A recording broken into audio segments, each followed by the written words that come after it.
तो दोस्तों ये कहानी है आशा भवन की। आशा अपने घर में अपने बेटे रवि और बहू नेहा के साथ रहा करती थी।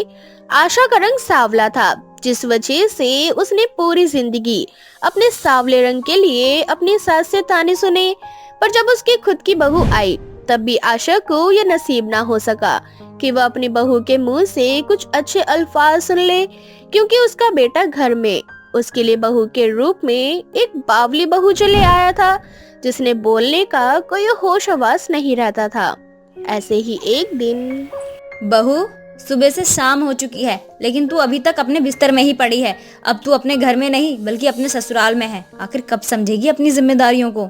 सासू माँ, मैं अभी सपना देख रही थी और आपको पता है मैंने सपने में क्या देखा? कुछ अच्छा तो देखा नहीं होगा, जो देखा है वही बता दे। मैंने सपने में देखा कि आपके लिए मैं एक क्रीम लेकर आई हूँ। उस क्रीम को लगाते ही आप रातों रात गोरी हो गई, वो भी मुझसे भी ज्यादा। आपके चेहरे में इतनी चमक आ रही कि रात में भी दिन हो रहा है। अपनी बहू की ऐसी बातें सुनकर आशा के दिल को बहुत ठेस पहुंचती है और आशा हमेशा की तरह अपनी बहू की बातों को नजरअंदाज करके वहां से चली जाती है। अब इसी तरह से कुछ दिन बीत जाते हैं। नेहा, माँ, मेरे पास आप दोनों के लिए एक सरप्राइज है। वाह, सरप्राइज! जल्दी बताओ ना, क्या सरप्राइज है? हाँ बेटा, जल्दी बता दे, वरना इस बावली बहू के गले से निवाला नहीं उतरने वाला। माँ, मुझे कंपनी की तरफ से टूर पैकेज मिला है और इस बार हम टूर के लिए श्रीलंका जा रहे हैं, तो आप सब लोग अपना अपना सामान पैक कर लीजिए। अब जैसे ही रवि श्रीलंका का नाम लेता है, वैसे ही नेहा हंसी छूट पड़ती है और वो पागलों की तरह जोर जोर से हंसने लगती है, जिस पर रवि नेहा से कहता है, नेहा, अब क्या हो गया जो तुम पागलों की तरह हंस रही हो? क्या घर में किसी ने जोक मारा? आपने जो कहा वो किसी जोक से कम भी तो नहीं है। अरे हम लोग श्रीलंका जा रहे हैं और माँ जी हमारे साथ। मुझे तो डर लग रहा है कहीं हम माँ जी को खो ना दे। और जो भी हो, बहुत सालों बाद आखिर माँ जी अपनी सहेलियों और बहनों से मिलेंगी। बस बहुत हो गया नेहा, बहुत बर्दाश्त कर लिया मैंने। तुम मेरी माँ को हमेशा उनके रंग के लिए उन्हें नीचा दिखाने की कोशिश करती हो। हद होती है बेवकूफी की। तुम जिस औरत का मजाक उड़ा रही हो, भूलो मत मैं उसी का बेटा हूँ। अरे रवि बेटा, शांत हो जा। तुझे तो पता है ना कि बहू थोड़ी सी बावली है, उसके पास इतना दिमाग नहीं है। उसे नहीं मालूम कि कब क्या बोलना होता है। अगर इसे नहीं पता है कि किससे किस तरह से बात की जाती है, तो इससे कहो माँ कि ये अपने मायके जाए और वहाँ से तमीज सीख कर आए। इस तरह से रवि नेहा से नाराज होकर चला जाता है। रवि की नाराजगी देखकर कुछ पल के लिए नेहा की हंसी बंद हो जाती है और वो कुछ नहीं बोलती। पूरा घर शांत था। ये देखकर आशा को अच्छा नहीं लग रहा था, इसलिए आशा अपने घर को माहौल को एक बार फिर से हंसी खुशी बदलने के लिए शाम के वक्त अपनी बहू और बेटे के लिए चाय लेकर आती है। अरे क्या माफ करना बहू, मैं गलती से तेरे लिए तेरी रंग की चाय ले आई, जबकि तुझे तो मेरी तरह सांवली चाय पसंद है। माँ जी झूठ मत कहिए, मुझे तो कॉफी पसंद है, चाय तो मैं पीती नहीं। आप जानबूझकर हमेशा अपनी जैसी काली चाय लेकर आती हो ताकि मैं आपसे भी बहस कर सकूं। बहू तू तो जानती है ना कि तेरी बिना तेरी सास का जी नहीं लगता, फिर तू शांत क्यों बैठी है? माँ जी मैं कहाँ शांत बैठी हूँ, मुँह फुला के तो रवि जी बैठे। उन्हीं को मेरा आपसे हंसी मजाक करना नहीं पसंद है। नेहा, अपनी गलतियों को छुपाओ मत। मैंने तुम्हें हंसी मजाक करने से कभी मना नहीं किया, पर अगर तुम या कोई और मेरी माँ के रंग को लेकर इस तरह की बातें कहेगा तो मैं इन बातों को बिल्कुल इग्नोर नहीं करूंगा। इस तरह से एक बार फिर रवि नाराज होकर वहाँ से चला जाता है, पर आशा भी हार नहीं मानती और वह अपनी बावली बहू के साथ मिलकर अपने बेटे को खुश करने के लिए नए नए तरीके ढूंढने लगती। अब बहू क्या करे, मैं तो अपने रंग की तरह शांत स्वभाव की हूँ। शाम होते ही सन्नाटा, पर तू तो बावली है, तेरे अंदर तो चहल पहल है। तू ही सोच कि रवि को कैसे मनाया जाए। मेरे पास आइडिया है माँ जी, क्यों ना हम दोनों मिलकर उनको गुदगुदी लगाएं या उनका फेवरेट खाना बनाएं। क्या आज मूवी देखने के लिए ले चले? उन्हें मूवी देखना बहुत पसंद है ना।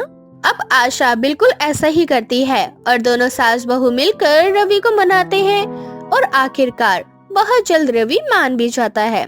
अब इसी तरह से कुछ दिन बीत जाते हैं, पर नेहा की हरकतें बिगड़ने लगती है। अब वो बिना समय और शख्स को देखे अपनी सास को कुछ भी बोलने लगती है। क्या माँ जी, मैंने कहा था आपको कि मार्केट मत लेकर जाओ, यहाँ कितनी धूप है, गर्मी से मेरी और तबीयत खराब हो जाती है। पर आपके अंदर तो जलन है क्योंकि आपकी बहू आपसे गोरी है। नेहा, तू ये कैसी बातें कर रही है? यहाँ हम तेरी शॉपिंग के लिए आए हैं। अगर मेरी शॉपिंग के लिए आई हो तो मेरे हिसाब से आना था ना। मुझे नहीं करनी शॉपिंग, मैं जा रही हूँ और आप खुद आ जाना। वैसे भी मेरी सारी सहेलियां ना मुझे ताने मारती हैं। भरी मार्केट में नेहा अपनी सास को शर्मिंदा कर देती है। बेचारी आशा नरम स्वभाव की औरत थी, इसलिए वो अपनी बहू की बातों का बुरा नहीं मानती और चुपचाप अकेले घर आ जाती है। समय यूं ही बीतता जाता है और कुछ दिनों बाद नेहा की कुछ सहेलियां उसके घर आती है, जहां वो उसकी सास का रंग देखकर नेहा से गपशप करने लगती है। वैसे नेहा, तेरा सही है, तुझे काले लोगों की टांग खिंचाई करने में बड़ा मजा आता है। तेरे घर में तो कोई काला इंसान था नहीं, पर भगवान ने लगता है तेरी सुन ली है ना। वो कैसे? तुझे सांवली सास देकर, और कैसे? बस भी करो यार, मेरी सास बहुत अच्छी है। हाँ, मानती हूँ कि उनका रंग थोड़ा दबा है, पर इसका मतलब ये नहीं कि मैं हर समय अपनी सास की खिंचाई करूँ। हाँ ओ नेहा, चेहरे पर शिकन, इसका मतलब तू अपनी सास से डरती है। आखिर वो है ही इतनी सांवली, उनसे तो भूत भी डर जाए। भूत तू क्या चीज है, उनसे तो अंधेरा भी डर जाए, फिर तू तो बेचारी मासूम सी बच्ची है। इस तरह से नेहा के सभी दोस्त मिलकर नेहा के सामने ही आशा की बुराइयां करने लगती है और उसके रंग का मजाक उड़ाने लगती है। ये सब कुछ आशा सुन लेती है और आंखों में आंसू लिए वहाँ से चली जाती है। ये देखकर नेहा को जरा भी अच्छा नहीं लगता और वो अपने सभी दोस्तों से कहती है, बस बहुत हो गया तुम लोगों का, अब उठो और निकलो मेरे घर से। सही नाम रखा है नेहा तेरा, बावली। पता नहीं तुझे क्या हो जाता है, किसी से भी किसी भी समय कुछ भी बोल पड़ती है। अब अचानक क्या हो गया तुझे, जो तू हमें यहाँ से जाने को कह रही है? हाँ हूँ मैं बावली, पर मैं इतनी भी बावली नहीं हूँ कि मैं अपने सामने अपनी सासू माँ की बुराई सुन सकूँ। तुम्हारी वजह से आज मेरी सासू माँ की आंखों में आंसू आया है, इसीलिए तुम जा सकती हो। नहीं चाहिए मुझे ऐसे दोस्त जो मेरे घर में घुसकर मेरी सासू माँ पर उंगली उठाए। नेहा तो सही कह रही है, सास हमेशा सास होती है और तेरी सास का जैसा रंग है वैसा ही उसका दिल है। देख लेना, ये बात तुझे बहुत जल्दी समझ आ जाएगी। हाँ। जिस दिन मुझे ये बात समझ आ जाएगी उस दिन मैं भी तुम लोगों के पास आ जाऊंगी, इसलिए फिलहाल के लिए तुम लोग यहाँ से चले जाओ, वरना मैं तुम्हें खुद धक्के मारकर यहाँ से निकाल दूंगी। इतना बोलकर नेहा अपने दोस्तों को धक्के मारकर निकालने लगती है और तभी वहाँ रवि आ जाता है। जब रवि ये सब कुछ अपनी आंखों से देखता है और ये सब कुछ देखकर नेहा पर गर्व होता है। मैंने कभी सोचा नहीं था कि तुम अपनी सहेलियों को धक्के मारकर निकालोगी। मैं बावली हूँ, पर इतनी भी नहीं कि अपनी सास के खिलाफ कुछ भी सुन सकूं। मेरे सामने कोई मेरी सास के लिए कुछ भी बोले, मुझे जरा भी बर्दाश्त नहीं है। पहली बार नेहा का इतना गुस्सा देखकर घर वालों को बहुत अच्छा लगता है और आशा को भी गर्व होता है नेहा जैसी बहू पाकर, जो कि बहुत गरीब घर से एक अमीर परिवार में शादी करके आई थी। लेकिन किसे पता था कि कीर्ति के जीवन में सुहाग का सुख बस चंद महीनों का ही होगा। शादी के कुछ ही महीने बाद उसके पति की एक कार एक्सीडेंट में मौत हो जाती है। ससुराल में कीर्ति की 4 नंद थी, निधि, आशिका, ज्योति, जो कि हमेशा कीर्ति का जीना दुश्वार किया करती थी। तो वहीं कीर्ति की सबसे छोटी नंद अमिता, जो कि हमेशा अपनी भाभी का सपोर्ट लिया करती थी। ऐसे ही एक सुबह कीर्ति की बड़ी नंद, जो कि जिम जाने की शौकीन थी, वो हर सुबह अपना वेट किया करती थी, जिसमें उसका वेट कम होने की जगह और बढ़ता जा रहा था। निधि गुस्से में अपनी भाभी को बुलाती है और उनसे कहती है, भाभी कहाँ हो तुम? आज तुम्हारी वजह से मेरा 1 किलो वेट बढ़ गया है। अरे तुम्हारा ध्यान कहाँ रहता है? दीदी मेरी वजह से कैसे? तुम्हारी वजह से, इसीलिए तुमको कितनी बार कहा है कि मैं डाइट पर हूँ, मेरे खाने पीने के पीछे ध्यान दो। तुमने मुझे खाने में कुछ ऐसा दे दिया होगा जिससे कि मेरा वेट बढ़ गया है। काम करने में अगर मन नहीं लगता तो घर के सारे काम काज छोड़कर अपने कमरे में बैठे रहो ना। काम करने का इतना ड्रामा क्यों करती रहती हो? लेकिन दीदी आपने जैसा बोला था मैंने आपको वैसे ही खाना बना कर दिया था हमेशा। हो सकता है आपने बाहर से कुछ खा लिया हो। अच्छा, तो तुम्हारा कहने का मतलब है कि ये सब मेरी वजह से हुआ है। इस घर में ना हमारे टुकड़ों पर पल रही हो तुम। हम चारों नंदे बाहर काम करती हैं और जो पैसे आते हैं ना उन पैसों से घर का खर्चा चलता है। तुम्हारा हस्बैंड तो कब का तुम्हें छोड़कर जा चुका है और तुम तो किसी काम की हो नहीं। कम से कम मेरा ही ध्यान रख लिया करो अच्छे से। ये देखकर अमिता वहाँ आती है और अपनी बहन से कहती है, दीदी आप ये भाभी से कैसे बातें कर रही हो? मैं आपको बताती हूँ कि आपका वेट क्यों बढ़ रहा है, क्योंकि आप कुछ दिनों से पार्टी में ही लगी हुई हो और कई दिनों से आप बाहर का खाना खा रही हो। ऐसे में आपको बाहर की सारी चीजों को अवॉइड करना था, लेकिन भाभी तो घर में सारा हेल्दी खाना बना रही है। फिर भी अगर आपका वेट बढ़ रहा है तो इसमें गलती आपकी है। और अगर भाभी आपको उल्टा पलट कर जवाब नहीं देती तो इसका मतलब ये नहीं है कि आप कुछ भी उन्हें कहती जाओगी। देख तू छोटी है ना, छोटी बन के रहे, बड़ों के बीच में घुसने की आदत छोड़ दे, बच्चों को ये सब शोभा नहीं देता। दीदी अब मैं 22 साल की हो चुकी हूँ और मुझे अच्छे और बुरे की समझ करना अच्छे से आता है, और आपको समझा रही हूँ कि आपका बड़े होने का क्या फायदा, कि आपको चीजों का समझने का तरीका ही नहीं है। अमिता दीदी आप रहने दीजिए, और निधि दीदी आगे से मैं ध्यान रखूंगी, इस बार मुझे माफ कर देना, शायद मुझसे ही कोई गलती हो गई होगी। अमिता छोटी थी जिस कारण हर कोई उसकी बात को नकार दिया करता था। ऐसे ही एक दिन आशिका मंदिर जा रही होती है। वो देखती है कि पूजा की थाल तैयार नहीं है। ये देख आशिका चिल्लाते हुए कीर्ति को बुलाती है और अपनी भाभी से कहती है, अरे भाभी तुम्हारा ध्यान कहाँ रहता है, पूजा की थाली तैयार नहीं हुई क्या अभी तक? आपको तो पता है ना मुझे सुबह सुबह मंदिर जाना होता है। माफ करना दीदी, मैं घर के कामों में लग गई थी, आप चिंता मत करिए, मैं अभी कर देती हूँ, बस 5 मिनट का समय दीजिए। अरे हद होती है किसी काम की, नहीं करना तो मत किया करो ना, मना कर दिया करो, कम से कम हम लोग आपके भरोसे तो नहीं रहेंगे। और रहने दीजिए, अब मैं खुद ही कर लूंगी, कोई फायदा नहीं है आपका। अमिता अपनी आशिका बहन की सारी हरकतें देख रही थी। उसे बहुत बुरा लगता है अपनी भाभी के लिए, और वो वहाँ आती है और आशिका से कहती है, दीदी आप मंदिर जाती हो अपने लिए, पूजा पाठ करके भगवान से जो कुछ मांगती हो अपने लिए, तो भाभी ने ठेका ले रखा है क्या आपका कि वो आपकी पूजा की थाली तैयार करके देंगी? मेरी प्यारी छोटी बहन, तुझे किसी ने कहा है कि इस लफड़े में आकर बोलने को?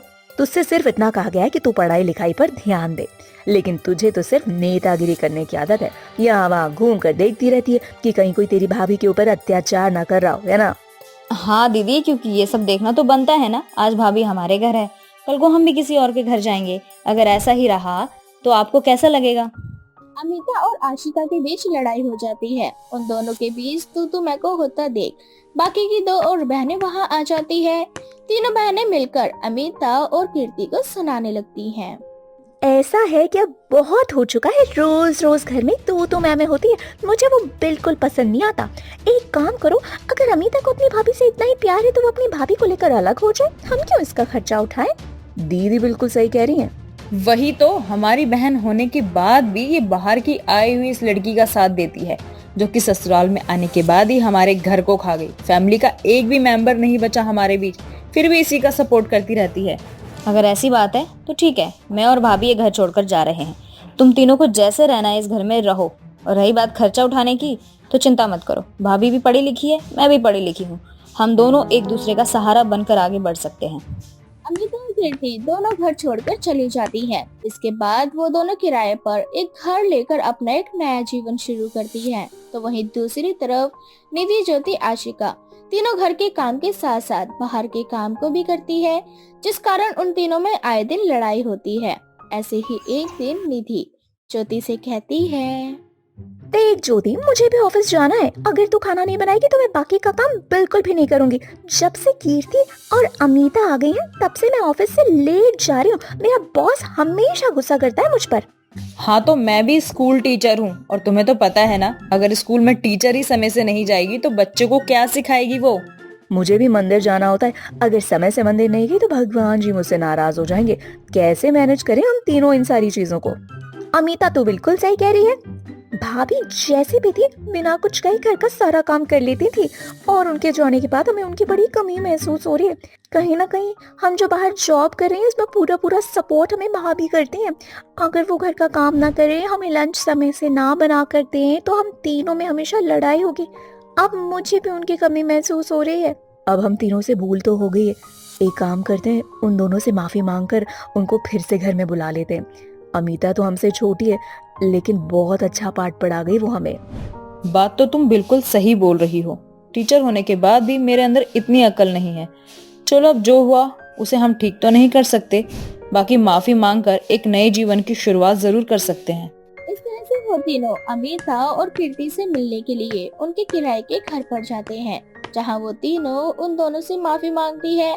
कीर्ति और अमिता भी उन तीनों को माफ कर देती हैं, जिसके बाद वो पांचों अब हंसी खुशी अपने जीवन में एक साथ आगे बढ़ते हैं और एक दूसरे के कामों में हाथ बढ़ाते हैं।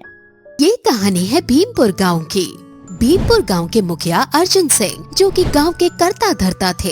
अर्जुन सिंह के पास बहुत सारी बकरियां हुआ करती थी। अर्जुन सिंह को बकरियों से बहुत ज्यादा प्यार था। उन सभी बकरियों में अर्जुन सिंह की प्रिय बकरी थी, जो कि सफेद रंग की थी। वे सफेद रंग की बकरी को मीना कहते थे। ये बकरी अर्जुन सिंह की माँ ने उनको उनके जन्मदिन पर दी थी, जिस कारण अर्जुन सिंह उस बकरी को अपने सीने से लगा कर रखते हैं। एक बच्चे की तरह से प्यार किया करते थे। ऐसे ही एक दिन अर्जुन सिंह अपनी मीना बकरी से बातें करते हुए कहते हैं, अरे मीना, कितनी कमजोर हो गई है तू। मुझे तो ऐसा लगता है कि तुझे किसी अच्छे डॉक्टर के पास लेकर जाना पड़ेगा, ताकि वो तुझे कुछ अच्छी ताकत वाली चीजें दे, जिससे तू तंदुरुस्त हो जाए। तभी वहाँ उनकी पत्नी सीमा आती है और सीमा अपने पति से कहती है, जितना प्यार आप इन जानवरों से दिखाते हैं ना, अगर उतना ही प्यार अपने किसी परिवार के सदस्य से या फिर इन घर के नौकरों से दिखा देते ना, तो उनका मन भी बहुत खुश हो जाता। मुझसे जबान लड़ाने की जरूरत नहीं है। मैं अर्जुन सिंह हूँ, इस गांव का मुखिया हूँ। मेरा जो मन करता है मैं वो करता हूँ, अपनी मर्जी से जीता हूँ। किसी के खैरात पर अपना जीवन नहीं जीता, समझी तू। सीमा बिना कुछ कहे वहाँ से चली जाती है। ऐसे ही थोड़ी देर बाद अर्जुन सिंह अपनी बकरी को अपनी गोद में उठाता है और उसे पुकारते हुए अपने कमरे में ले जाता है और उसे प्यार से सुला देता है। थोड़ी ही देर बाद अर्जुन सिंह अपने किसी काम से घर से बाहर चला जाता है और जब अर्जुन सिंह वापस आता है तो अपने कमरे में देखता है कि मीना बकरी, जो कि उसकी बहुत प्रिय थी, वह उसके कमरे में नहीं है। ये देखकर अर्जुन थोड़ा हैरान हो जाता है। वह अपने घर में यहाँ वहाँ अपनी मीना बकरी को ढूंढने लगता है। उसकी बकरी उसे कहीं नहीं मिलती। वह परेशान हो जाता है। तभी वहाँ उसकी पत्नी आती है। वह अपने पति से कहती है, क्या हुआ, आप इतना परेशान क्यों हो? अरे मेरी मीना नहीं मिल रही है, बहुत देर से ढूंढ रहा हूँ। तुमने उसे देखा है क्या? नहीं तो, मैं तो रसोई में काम कर रही थी। क्या पता यहीं कहीं खेल रही होगी, आ जाएगी, आप चिंता मत कीजिए। सुबह से शाम हो जाती है, लेकिन अर्जुन सिंह की बकरी घर वापस नहीं आती। ऐसे ही घर का माहौल थोड़ा खराब हो जाता है। अर्जुन सिंह को अपनी बकरी को लेकर काफी ज्यादा चिंता होने लगती है। रात के करीबन 1 बजे अर्जुन सिंह की बकरी अपने घर वापस आती है। अर्जुन सिंह बकरी को देखकर बहुत खुश होता है और वह भागता हुआ उसे गले से लगाता है। अर्जुन सिंह जैसे ही बकरी को अपने गले लगाता है, वह बकरी अर्जुन सिंह को लात मारती है और अर्जुन सिंह जाके जमीन पे गिरता है। अर्जुन सिंह अपनी बकरी की इन हरकतों से थोड़ा परेशान हो जाता है, लेकिन वह बकरी की इस हरकत को नजरअंदाज करते हुए उसे अपने घर ले आता है। ऐसे ही कुछ दिन बीत जाते हैं। ऐसे ही एक सुबह अर्जुन सिंह मंदिर से पूजा पाठ करके अपने घर में आता है और अपने घर के पूरे सदस्यों को टीका लगाता है और प्रसाद देता है। तभी वह अपनी मीना बकरी को जैसे ही टीका लगाता है, तभी वह बकरी, जिसकी आंखें बहुत बड़ी बड़ी और लाल लाल हो जाती हैं, वह बकरी दिखने में काफी ज्यादा डरावनी नजर आने लगती है। ये देखकर अर्जुन सिंह और उसके परिवार वाले घबरा जाते हैं। वह बकरी धीरे धीरे एक भूतिया बकरी में बदल जाती है। ये सब देखकर पूरा परिवार सहम जाता है। थोड़ी ही देर बाद वह बकरी बिल्कुल नॉर्मल हो जाती है। बकरी में हुए ये बदलाव को देखकर सीमा अपने पति अर्जुन से कहती है, देखो, मैं जानती हूँ अगर मैं आपकी बकरी को लेकर कुछ भी बोलूँगी तो आपको शायद बुरा ही लगेगा, लेकिन कुछ चीजें ऐसी हैं जिसे हमें नजरअंदाज नहीं करना चाहिए। जब से मीना घर से गायब हुई है और वह आधी रात को जिस तरह से घर में आती है और फिर उसका लात मारना, उसकी आंखें इस तरह से लाल हो जाती है, उसका शारीरिक ढांचा बदल जाता है, ये सब देखकर मुझे लगता है कि कुछ गड़बड़ है। हमें किसी तांत्रिक बाबा का सहारा लेना चाहिए। वैसे तुम्हारी बातें मुझे कभी पसंद नहीं आती, लेकिन आज तुम्हारी बात मुझे पहली बार सही लग रही है।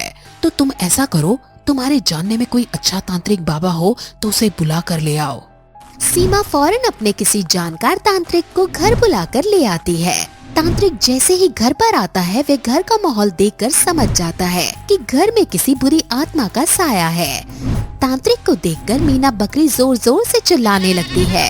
तभी वह तांत्रिक बाबा किसी तरह से मीना बकरी को शांत करता है और उस बकरी की आवाज से वहाँ गांव के कुछ लोग जमा हो जाते हैं। जिसके बाद वह तांत्रिक मीना बकरी से पूछते हुए कहता है, देख, मैं सब जानता हूँ कि तू बेजुबान जानवर का सहारा लेकर घर के सभी लोगों को नुकसान पहुँचाना चाहती है। तेरी भलाई इसी में है कि तू खुद ब खुद सच बोल दे कि तू यहाँ किस मकसद से आई है।